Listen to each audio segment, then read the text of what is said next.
शिवसेना पक्ष आणि चिन्हावर सुप्रीम कोर्टात आज पुन्हा सुनावणी। कपिल सिब्बल आमदार अपात्रतेच्या मुद्द्यावर युक्तिवाद करण्याची शक्यता। दुपारी 2 वाजता सुनावणीला होणार सुरुवात। संसदेच्या पावसाळी अधिवेशनाचा आजचा शेवटचा दिवस। विद्यार्थी लाठीचार्ज प्रकरणी अमित शहा आज लोकसभेत बोलण्याची शक्यता, परंतु भाषण नको, राजीनामा द्या अशी राहुल गांधींची मागणी। संसदेत विरोधकांचं फक्त राजकारण सुरू आहे। विरोधकांचा लोकसभेत पर्दाफाश करणार। विरोधकांना प्रश्नांची उत्तरं हवी आहेत की मंत्र्यांचे राजीनामे। संसदेतील रोजच्या गदारोळावर उपमुख्यमंत्री एकनाथ शिंदेंचे सवाल।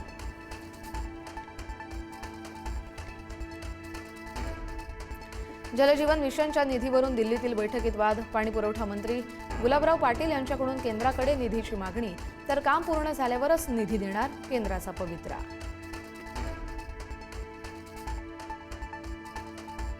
15 ऑगस्टला नाशिकमध्ये गिरीश महाजन तर रायगडमध्ये भरत गोगावले ध्वजारोहण करणार। पालकमंत्री पदाबाबत येत्या 2 दिवसात घोषणा होणार। भरत गोगावलेंनी व्यक्त केला विश्वास।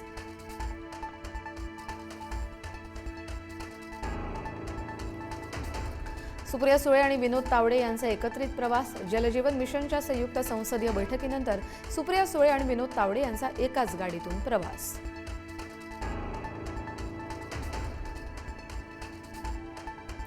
आमदार झिशान सिद्दीकी यांना जीवे मारण्याची धमकी। फरार गँगस्टर झिशान अख्तरकडून थेट धमकीचा ऑडिओ संदेश। मुंबई पोलिसांकडून पुढचा तपास सुरू।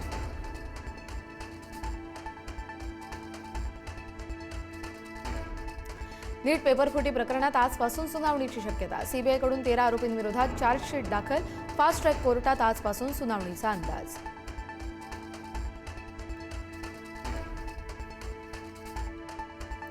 मुंबईतील डॉमिनोज आउटलेट्सलाही एफडीएचा दणका। घाटकोपर आर सिटी मॉलमधील डॉमिनोजसह विलेपार्ले आणि बोरिवलीतील आउटलेट्सवर कारवाई। स्वच्छता आणि इतर बाबींसंदर्भात नोटीस।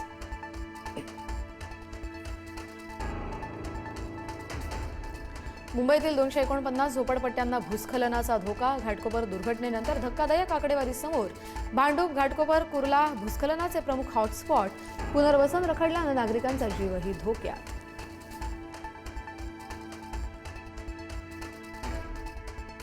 मध्य रेल्वेची विना तिकीट प्रवाशांवर मोठी कारवाई। 4 महिन्यात 15,46,000 प्रवाशांवर कारवाई। कारवाईतून 121 कोटी 31 लाख रुपयांचा दंड वसूल। मागील वर्षाच्या तुलनेत दंडाच्या रकमेत 40% वाढ।